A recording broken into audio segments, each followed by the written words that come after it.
Il faudrait que tu mettes un fond bureau de ministre. Ah mais il est trop grand là. Tu veux, je peux te le dessiner. Non, ça va. Il y a des traits sur le bureau. Les tiroirs. Allez, mets-moi un vrai bureau. Voilà. Si t'étais président, quelles seraient tes solutions à apporter au pays? Je pense que j'apporterai plus de problèmes pour Que avoir de plus solutions. En fait, j'essaierai de provoquer des problèmes pour pouvoir les résoudre. Et passer pour le héros.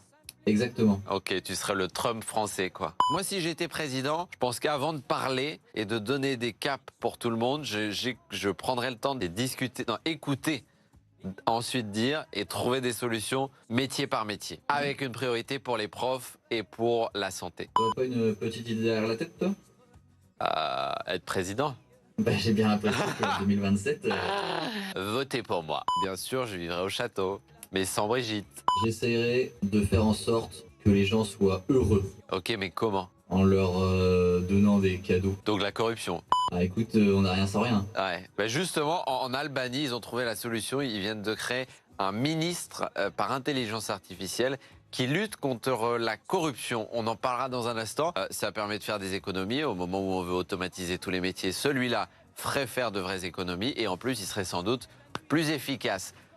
Et bonjour à tous, bienvenue, on remet les pieds sur terre, on n'est pas encore en manette. Bonjour à tous et bienvenue, aujourd'hui nous sommes jeudi 18 septembre 2025. Bonne fête Nadège, bonne fête Ariane, bonne fête Vera ou encore bonne fête Féréole, très joli prénom.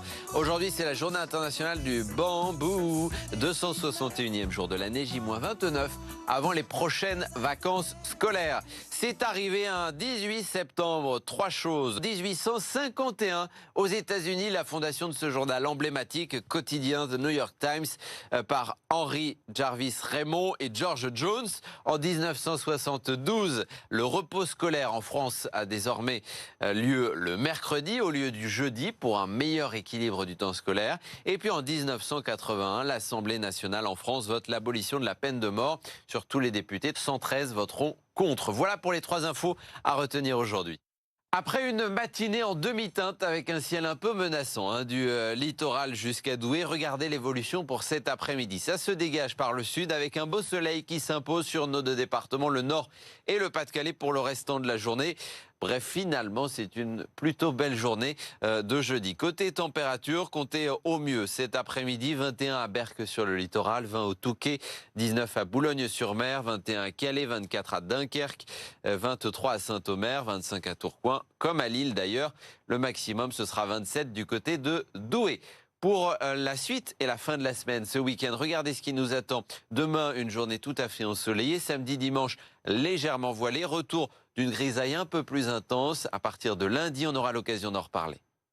Et puis aujourd'hui, jeudi, alors jeudi particulier, journée de blocage, de manifestation. Bon courage à tous.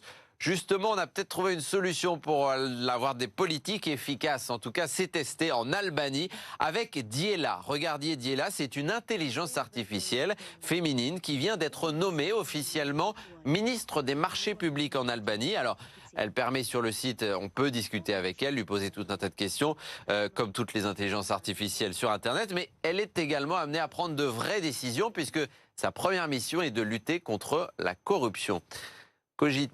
Cogitons tous ensemble, qu'en pensez-vous? N'hésitez pas à nous envoyer à tout moment des messages, des photos, des vidéos. Dites-nous comment vous allez. Ça se passe via WhatsApp au 0613 024 693 ou par mail à cola@bfmlocal.fr. Excellente journée à tous et bon courage.